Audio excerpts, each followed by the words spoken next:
So today I remember one sentence from Alex Hormozy where he said that you gotta do shit, and then you gotta talk about the shit that you've done, and then you do bigger shit. So I was thinking, what have I done that I could talk about so I can do bigger shit later? So I remember that I've been for quite a few months working on my skills to just look well in camera. And I thought, well, I am not the best at recording videos, I am not the best talking in the camera, but I do have some experience that people who did not went through what I went through can do. So what if I give some of my experience, which is not way too much, but this is how I'm speaking on camera right now. This is my actual experience. So if this looks good enough, this is what I can teach you, or just say what I've done to get to this point. So yeah, let's begin. I started posting videos in my other YouTube channel. It was, I think, 5 months ago. And what I thought to myself is, I am going to put my camera in this place and I'm just going to record literally anything, but it didn't work out. Every time that I pressed record, I was just going to freeze and I could not even look to the camera. I was going to forget everything that I wanted to talk about. It was just crazy. I couldn't remember a word that I wanted to say. And this was one of the biggest blocks in the beginning. So this was one of the first things that I had to overcome, which is, how do I not get in panic? Like, how do I not get into panic when I just press record? So what I've done, press record again, and I would not try to speak to the camera itself. It's kind of complicated. What I would do is, while the camera is recording, I was just stop and do literally nothing and just think of words. And when I got enough words in my mind, I would literally just say the words to the camera. And this is how I got started to saying stuff in front of the camera. So this was the first barrier that I had to overcome, and it worked. After a while, my videos were like completely trash. I mean, those are definitely the worst videos that I've ever recorded. But because I've been watching those videos, I knew that they were trash. So, well, now I'm speaking stuff to the camera, but the stuff that I'm speaking don't actually make sense. What should I do now? So my next idea was, when I was in the process of thinking of what to say to the camera, I would, well, besides just the words, I would think of how to make a connection between ideas, so I was not just yapping, literally nonsense. I was going to say real sentences for this time, and this is what I started working on, making real sentences. And then I just kept doing it, doing until I'm more comfortable at making sentences on the spot. That's quite interesting. This is the best skill that you can have for talking to the camera from my experience. The thing that you really gotta focus on is getting the sentences in your head out of nowhere, like this. It's improvising, I guess. It's learning to improvise. Otherwise, you need to have a script, and I don't like scripts because they're boring to write. And if I read a script, I sound like a robot. So I don't like making scripts because I'm lazy and because I don't like how they sound. So I don't use scripts. If you want to be good at the camera, don't use scripts. Well, this is just my suggestions of how I've done it, and this is my results. So you don't have to follow my word step by step. You can maybe do a script, and maybe it works best for you than it works for me. So you can try it. Anywho, after I finished making the actual sentences, I thought like,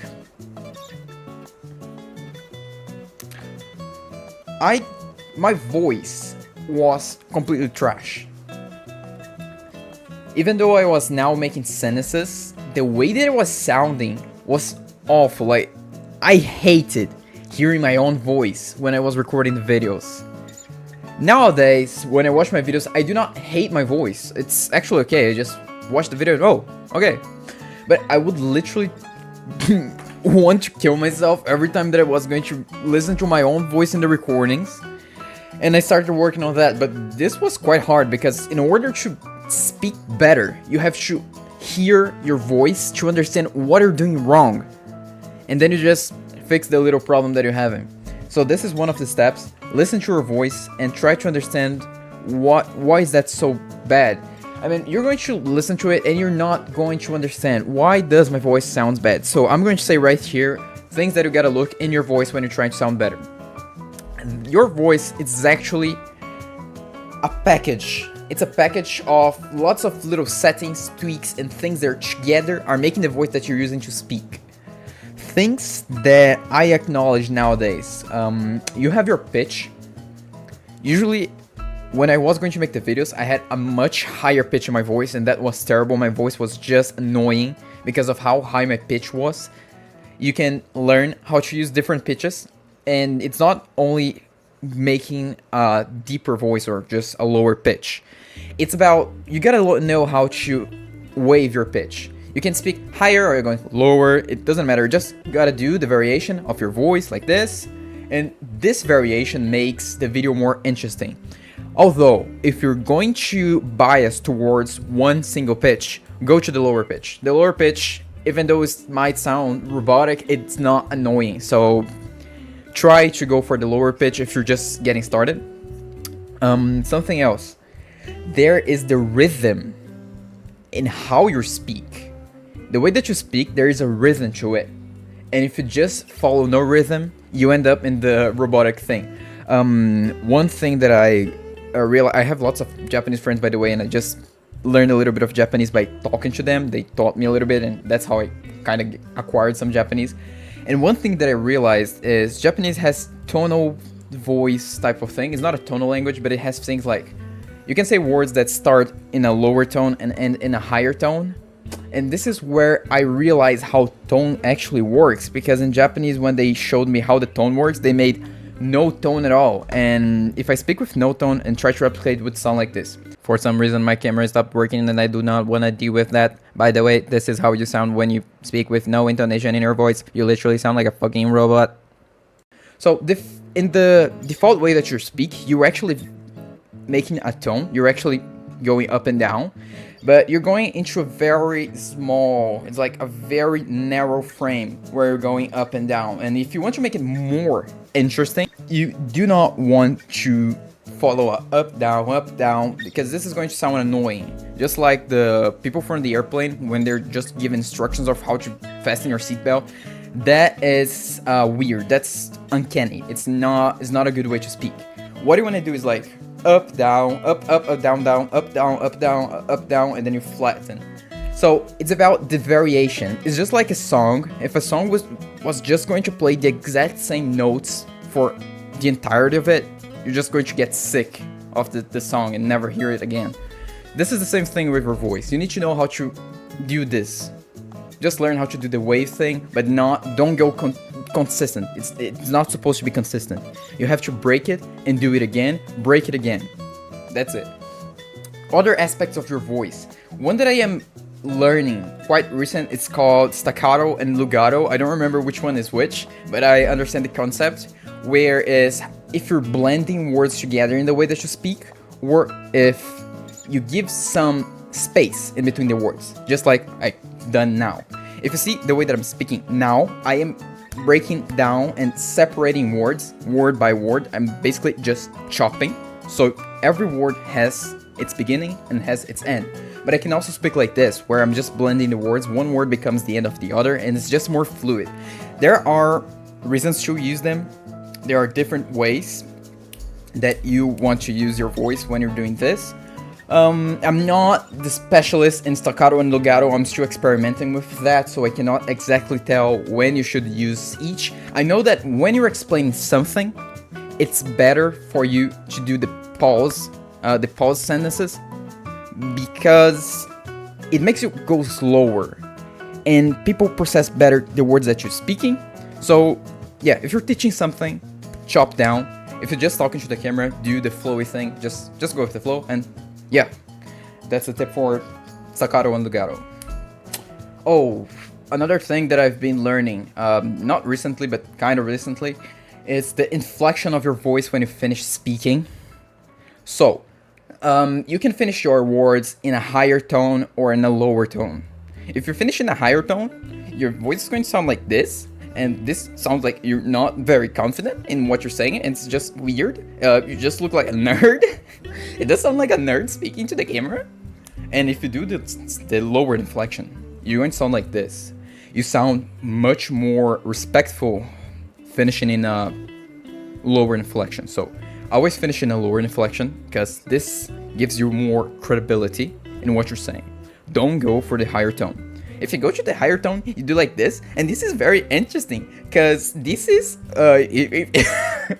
if you ever watch Hamza, every time that he wants to do the Jeffrey voice, what he does is finishing all his words in the upper inflection, in the higher inflection. So this is very interesting. This is what makes you sound like a nerd. So don't do it when you're talking to the camera. Finish in the lower inflection. Something else? Oh, pauses. I am not good at using the pauses. I need to learn how to use the pauses better. But they are mainly for giving, not dramatic, it's not a dramatic element, but they make people think. Think when you do the pause, you give a space for them to think, and you create tension. And while creating tension, you can break the tension by speaking after. And it also can be used for giving emphasis in something that you were saying right now, just like I am doing. So if I want to say something like, I'm going to drink water, and I want to give emphasis by using the pause, I say, I am going to drink water because I'm thirsty. So yeah, I just used a very simple example of how you can use the pauses to speak better. If you see my videos, I don't use the pause very much, and that is because I'm not good at them yet. I want to get better at pauses. I have to remember. Oh, this is something that it's important for you to remember. When you're trying to practice these things that I mentioned here, when you're recording the video, you have to make a conscious decision of using the things that you're talking about. If you just record the video, you're not going to do any of that because that's not habitual for you. It's not something natural. You don't do that naturally when you're speaking. So you have to think all the time of using the thing that you're trying. So go one by one. Just try one, and then you just repeat until you get better at doing that one step, and then you move to the next one when you're confident enough. Just keep doing this until this becomes habitual. It's just natural for you to speak, adding that element, that variation, that intonation, that pause. And just add another step when you're good at it, then everything is going to become natural and you're going to speak better eventually. That's the tip. So yeah, that's the thing that I'm doing with pauses. Pauses are not habitual to me. I'm getting better at doing the pauses. Maybe I should go harder on that, but for now, as I said, my current step is learning the staccato and the legato. And yeah, I guess that's my journey for now. So your action steps if you want to speak better to a camera and you want to make content, because this is a highly valuable skill to have. You just come across as a person that is more, I'd say, you can display value. You can display your value as a person if you can speak to a camera and you can speak to people. This is how you influence people, by the way. So if you want to be an influential person, you have to speak better. Otherwise, nobody's going to hear to the guy. Guys, we gotta do like this, because if you do like this, you see, at the time that I do this voice, I just sound like a stupid person.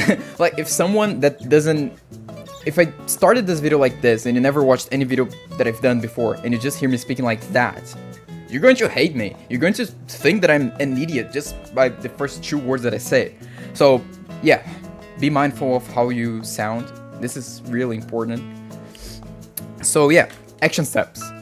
If you want to try it, get a camera, put it somewhere, and try to go over the mind block of just saying words.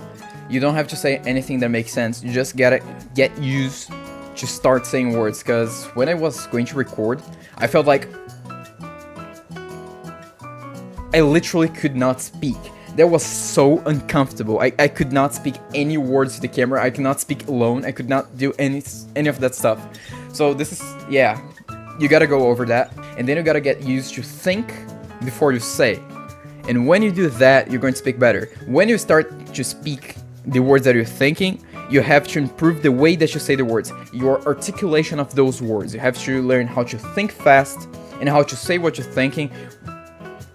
That's it. Just think, say what you're thinking. This is what you have to learn.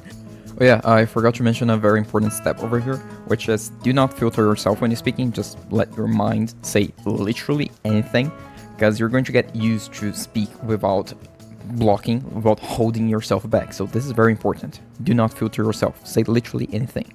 Then you go applying each one of the steps that I said.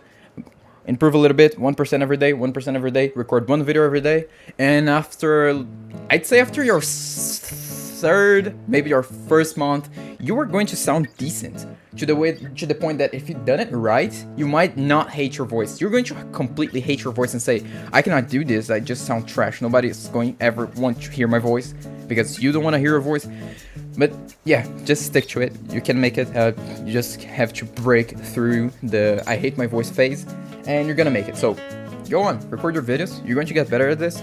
I trust you. I didn't trust myself and I made it, so I trust you, because I was so terrible at this that I even made this channel, because I didn't want people to know about my older channel that I did not delete. So yeah, if you find those videos, just know that they're terrible and please don't watch them, because I don't watch my own videos, but I don't want to delete them, because maybe I need to delete them. So yeah, thanks for watching. I hope it could help you, and yeah, I love you. Bye. Mwah.